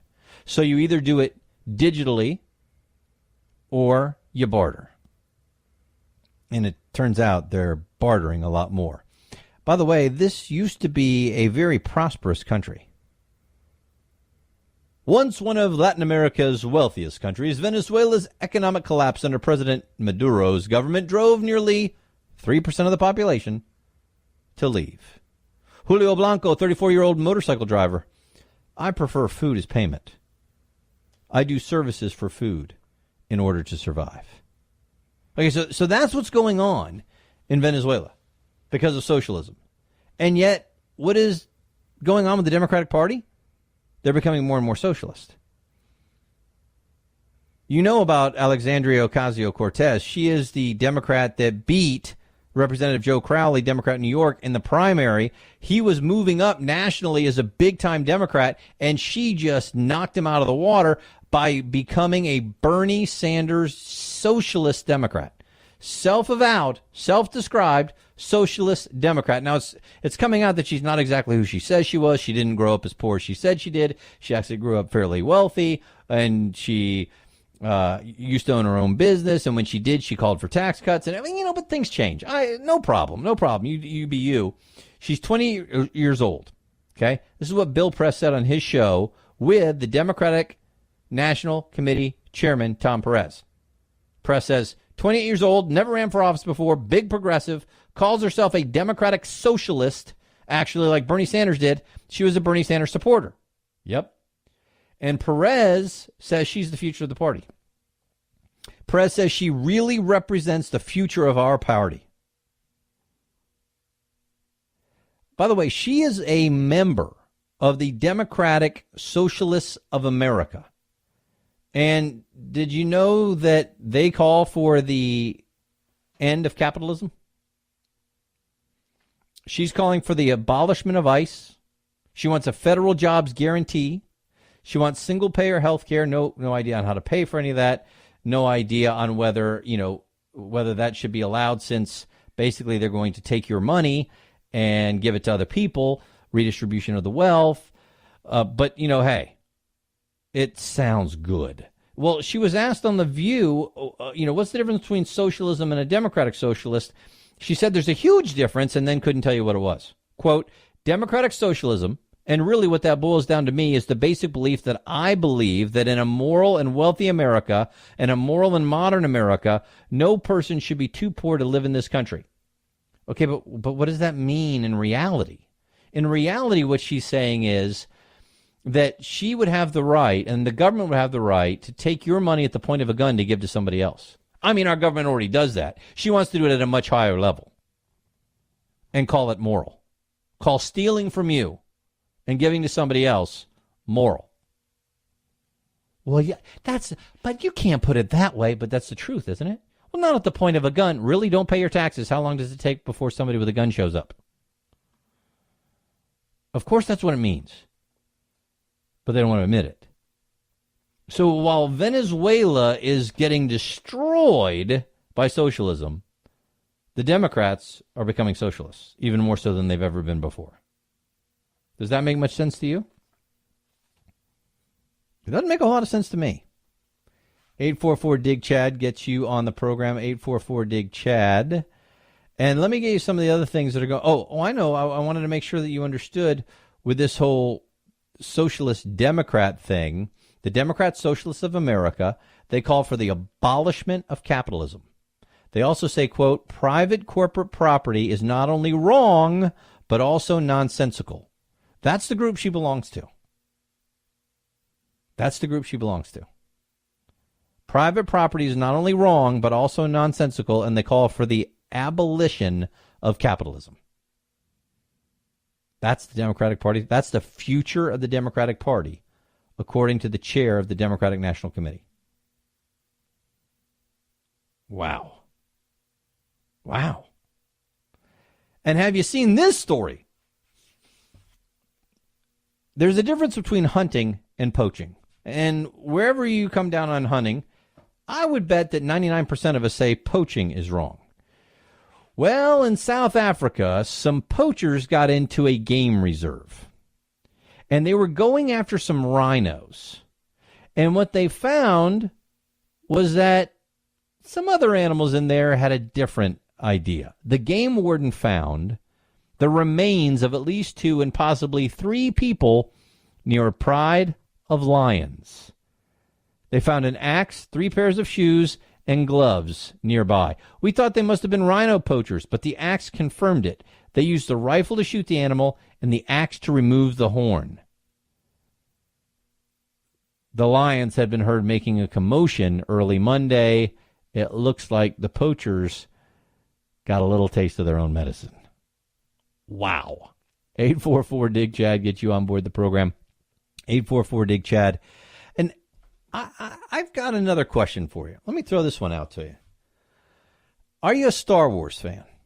That's just the beginning. That's not the real question I'm throwing out to you. But if you're a Star Wars fan, you probably come down on the side of hating the character Jar Jar Binks. Jar Jar Binks, to me, as a Star Wars fan, bar none, the worst character in the entire history of the Star Wars franchise. However, I wasn't mad at the actor who played Jar Jar Binks. I was upset at whoever wrote that character into the script. Evidently, and I didn't know this, there were people who got really mad at the guy who played Jar Jar Binks. And they would look at the credits of The Phantom Menace and then go after the actor who played Jar Jar Binks. And some people even gave him death threats. Other people told him that he single-handedly ruined their childhood. What is wrong with us? What is wrong with people? First of all, I can't even see, and I love Star Wars, I just can't see getting so excited about something that I'm going to look up the guy who played the character, then find a way to contact the guy, and then take out my aggression on him for what? Getting a job? Well, Ahmed Best is the guy who played Jar Jar Binks. And he tweeted out today a tweet that said, 20 years next year, I faced the media backlash that still affects my career today.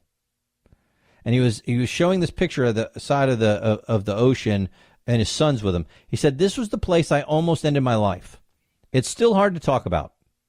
This guy was contemplating suicide because so many people got on him. I survived, and now this little guy is my gift for survival, meaning his son. He even told Wired that he got death threats and people told him he destroyed their childhoods. He's now planning a one-man show for the 20th anniversary of The Phantom Menace and wonders if he should bring in the effect of the character and what it had on his life. Well, yeah, of course. I mean, isn't that going to be I'm sure that's going to be a ton part of the show.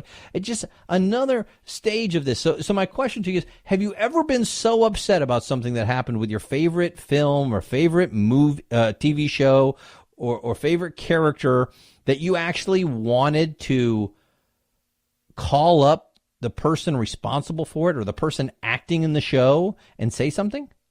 I really want to know that. 844-DIG-CHAD. 844-DIG-CHAD gets you on the program. My name's Greg Knapp, in for Chad Benson on The Chad Benson Show.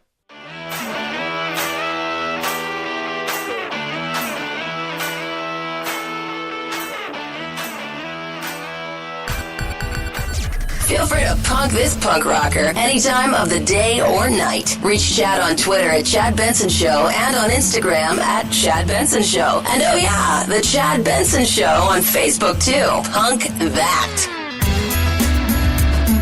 And my name is Greg Knapp, in for Chad Benson Show. If you've been keeping up with everything going on today, it's been a lot. Scott Pruitt out at EPA. We've got Shine in as Communications Deputy Director for Trump. He's from Fox News, was former co-president of Fox News and Fox Business.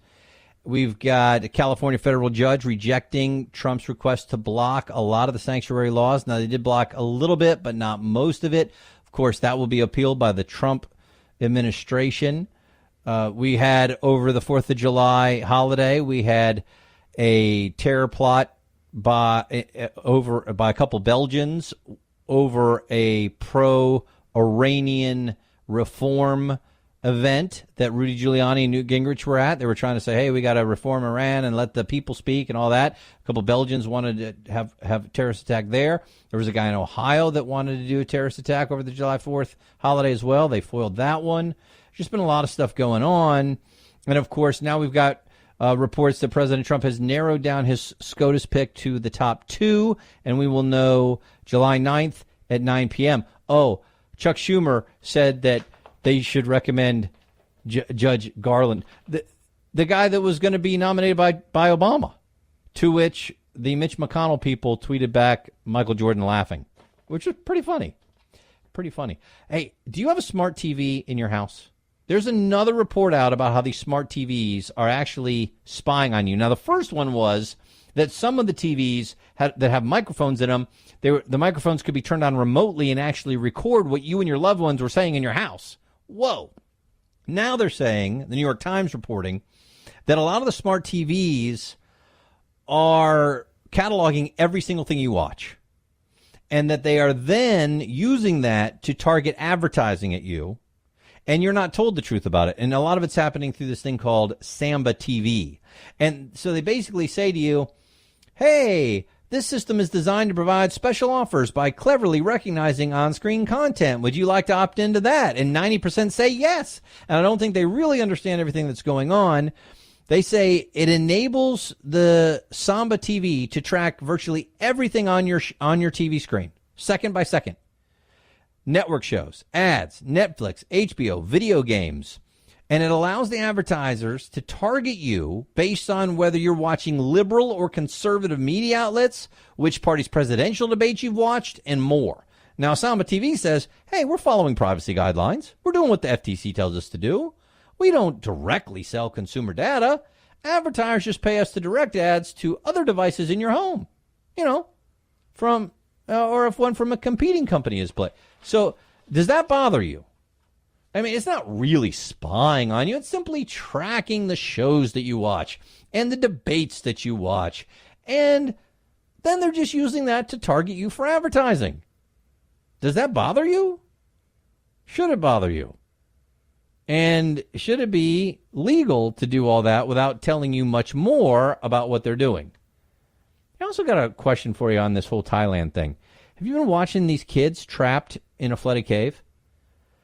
They've been there for quite a while now, and I was just looking at it earlier today. 12 young boys and their soccer coach, northern Thailand. And what happened was they hiked into this cave, popular tourist site in Thailand, but then there was the flash flooding. And the water's still in there, and they're trying to pump it out, and more water's coming in. They're pumping in oxygen, and now they're worried, are they going to be able to get these guys out safely? Why is it so hard to do it? I'll tell you about that tomorrow. But it's tough. We'll be praying for them. My name's Greg Knapp. This is the Chad Benson Show.